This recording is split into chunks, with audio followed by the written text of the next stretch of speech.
Good afternoon, student. Class 7 Civics, lesson number 2, the legislature making of laws. कल हमने पढ़ा कि parliament of houses, Lok Sabha and Rajya Sabha के बारे में पढ़ा। आज हम पढ़ेंगे ऑर्डिनरी बिल यानी कि साधारण विधेयक। साधारण विधेयक जो होता है लोकसभा या राज्यसभा किसी भी सदन में पहले पेश किया जा सकता है और इस विधेयक को कोई भी मंत्री वहां पर पेश कर सकता है। साधारण विधेयक की जो 3 स्टेजेस होती हैं और उन्हें कहते हैं 3 रीडिंग्स।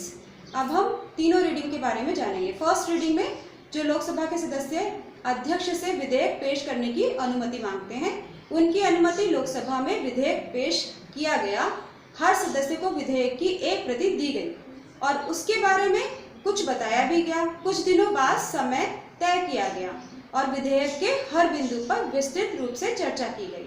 कई सदस्यों ने उसमें कुछ संशोधन भी सुझाए। फिर इसके बाद आती है सेकंड रीडिंग। सेकंड रीडिंग में क्या हुआ? कुछ दिनों बाद संशोधन के साथ विधेयक दोबारा बारीकी से पढ़ा गया और विधेयक का विश्लेषण भी किया गया।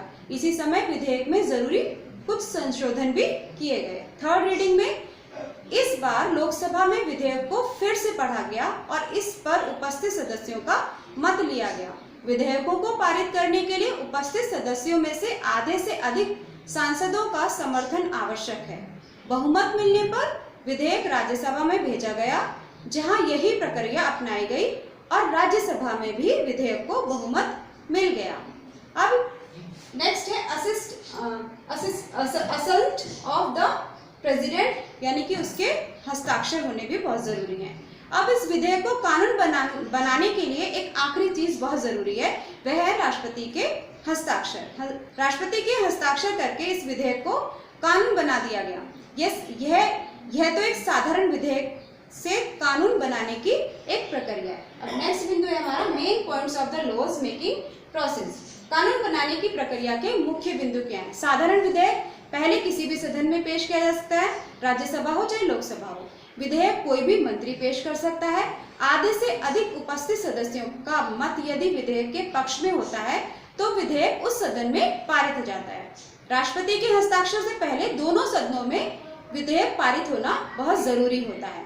आमतौर पर जब मत लिए जाते हैं तो सभा का सभापति अपना मत उसमें नहीं देता। यदि विधेयक पक्ष और विपक्ष में बराबर सदस्यों का मत होता है तो सभापति अपना मत तब दे सकता है।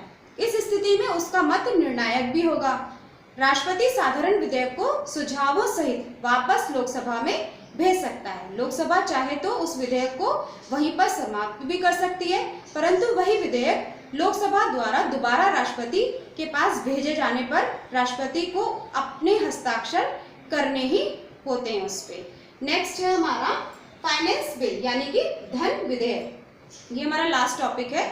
जिन विधेयकों में खर्चे या आमदनी की बात जुड़ी है जैसे बजट, तो उसके लिए प्रक्रिया कुछ अलग होती है। ऐसे विधेयक राष्ट्रपति की अनुमति से ही संसद में पेश किए जा सकते हैं।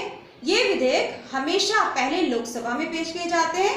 उन्हें मंत्री पेश कर सकते हैं। केवल लोकसभा ही इन विधेयकों पर अपना मत दे सकती है, यानी ये विधेयक लोकसभा से ही पारित होते हैं। राज्यसभा में ये विधेयक केवल चर्चा के लिए भेजा जाता है। राज्यसभा केवल उन्हें 14 दिन के लिए ही धन विधेयक अपने पास रख सकती है। धन्यवाद।